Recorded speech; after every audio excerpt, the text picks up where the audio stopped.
Today we've got a 2016 Ford Focus 1.5 TDCi with roughly 58,000 miles on the clock. Right, I'm going to tackle a diesel filter change now on this TDCi Focus. So it's in a plastic housing underneath this metal part of the framework here. I need to take that off.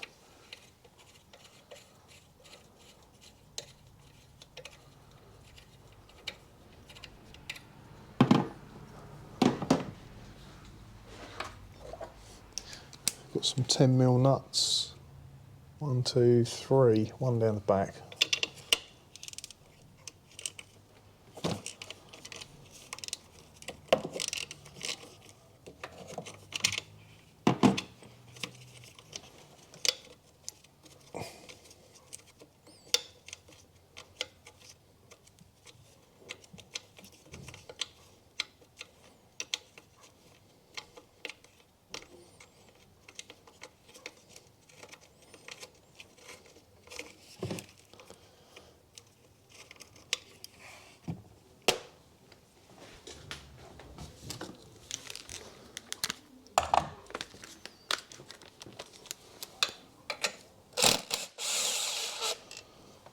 That's come out.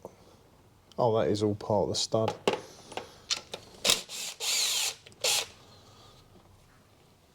That one is just a nut. Now it looks like I've got a multi-plug to take off there, which I'm guessing this red bit, that's it, that pulls back. Then you can push down a tab. Let me get a screwdriver.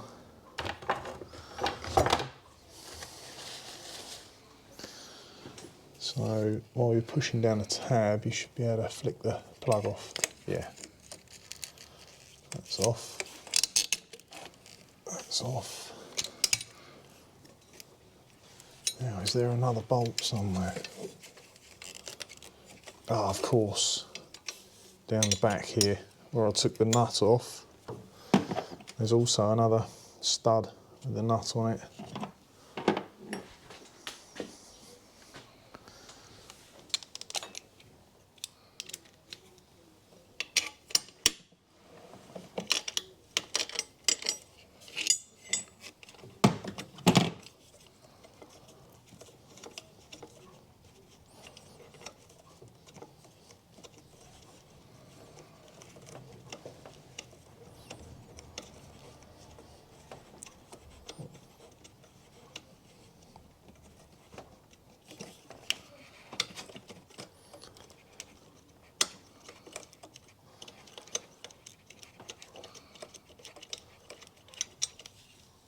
That's the one. We can get that out of the way. Right. So the next thing to do would be to take these pipes off. I'm just going to see if I can find some plastic plugs to stop any fuel dripping everywhere and get them off.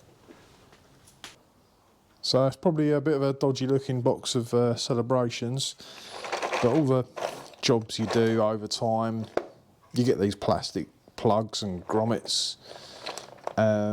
It's well worth popping them into a box because they do come in handy for little jobs like this when you're working on the cooling system or a fuel system. So this connection has got another little tab that you need to pull up. Then we should be able to push the main part down, release the pipe, and leak diesel everywhere. I think that one will go on there. Yeah, that's it.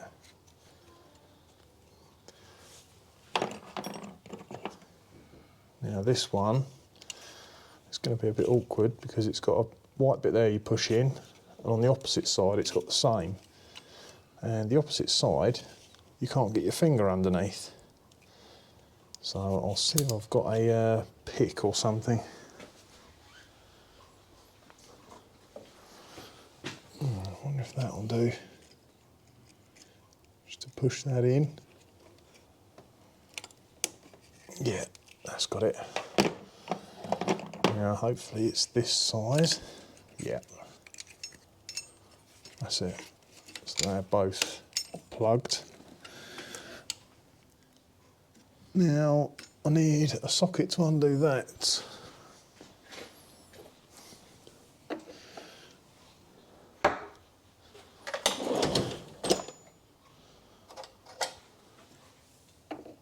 No, it must be a 24.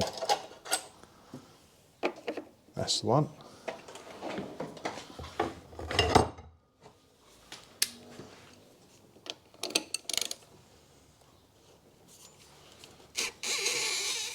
That's just the rubber O-ring you can hear squeaking there. It's a bit dry.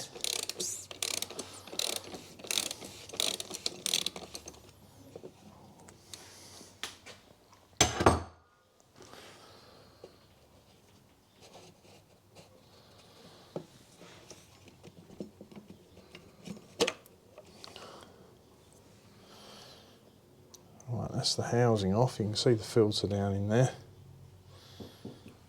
We're going to need to somehow prise that out of there. I think the bottom of the filter has got a lug sticking down a bit like that. It locates down into the housing, which can make them very difficult to get out. So this could be a little bit messy.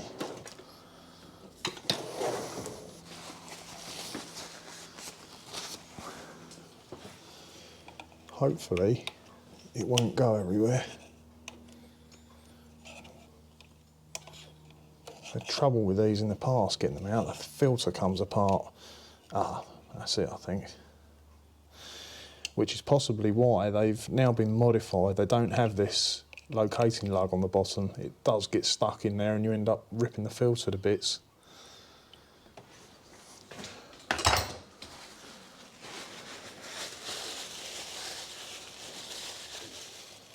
Alright, I'll put that on the oil drainer, drain down a bit.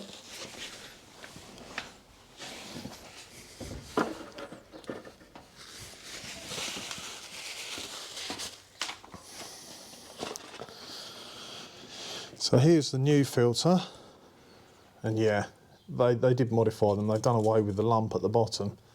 So this now sits flat on the bottom of the housing, and the top part of the housing locates into there.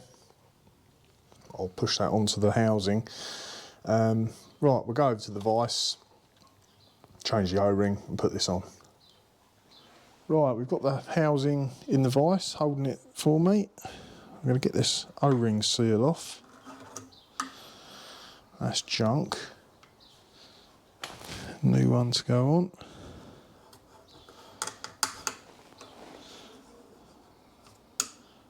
That's into the groove. And the new filter, as I said, that just pushes onto the middle bit there. I might put a little bit of diesel in that actually. Right, okay, I'll pop back to the car now.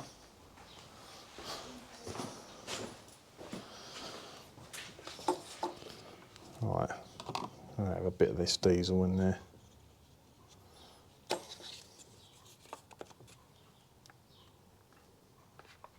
That's it.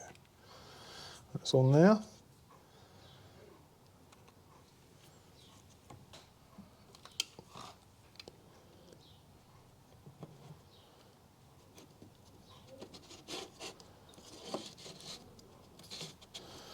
And this will just tighten up until that lug sticking out there hits up against the stop. It will go down, hit the stop, and that's it, you're done.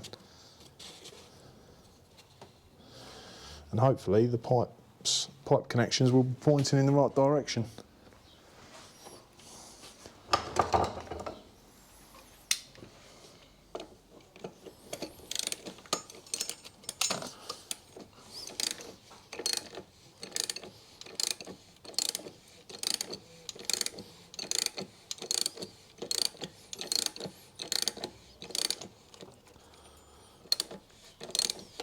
Ah, that's it. Hit the stop. And yeah, they're pointing the right way.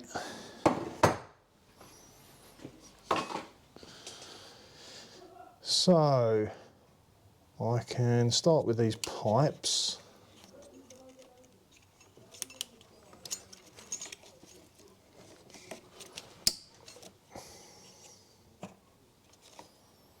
Fortunately, this car has an electronic fuel pump in the tank, so it will prime up by itself, but it's a good idea just to put the ignition on, let it sit, you'll hear the pump going, turn it off and just do that a few times, and sometimes you will hear the air which has got into the system now bubbling in the tank where it goes down the return pipe.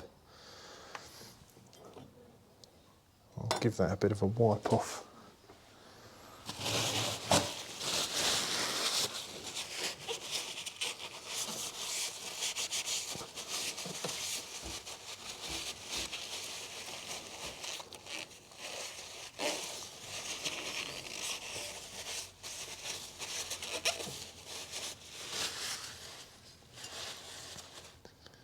Right, so this can go on now.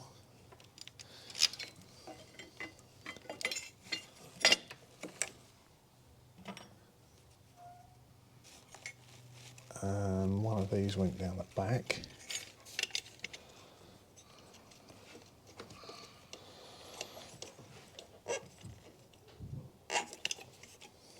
Oh, don't forget that little tab there, the one that I hooked up before you press down on the main part to release the pipe.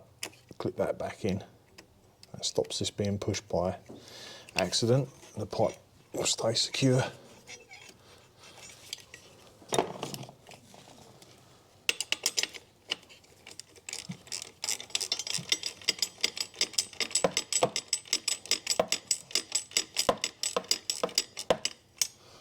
Don't go too mad. Let's get the other bolt in there.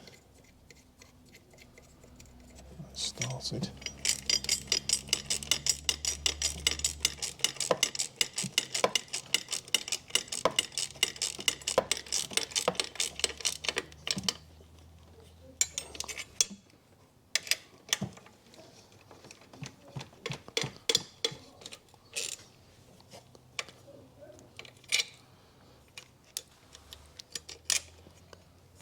That plug to go back on.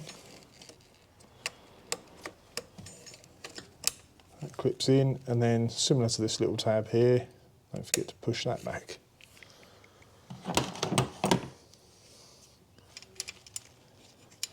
One nut on there to hold the loom in place, and another one down the back, exactly the same. Try not to drop it.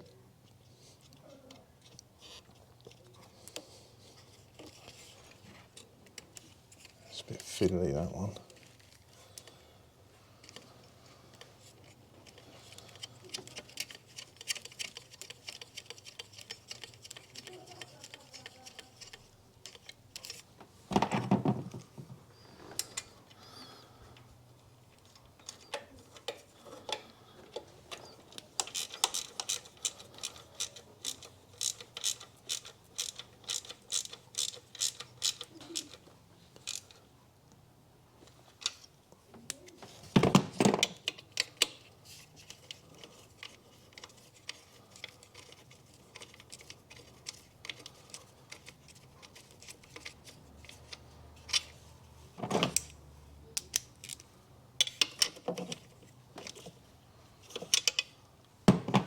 And this part which the engine cover locates on.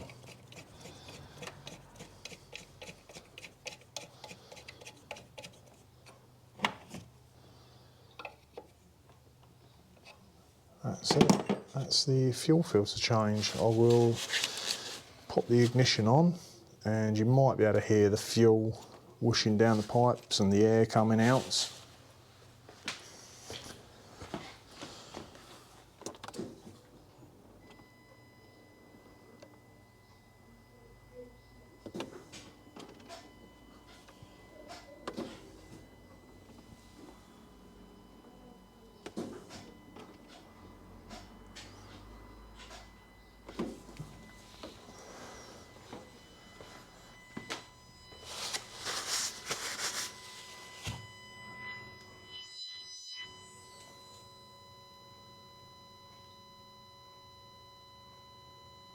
Okay, I'll fire the car up now. Hopefully it'll run.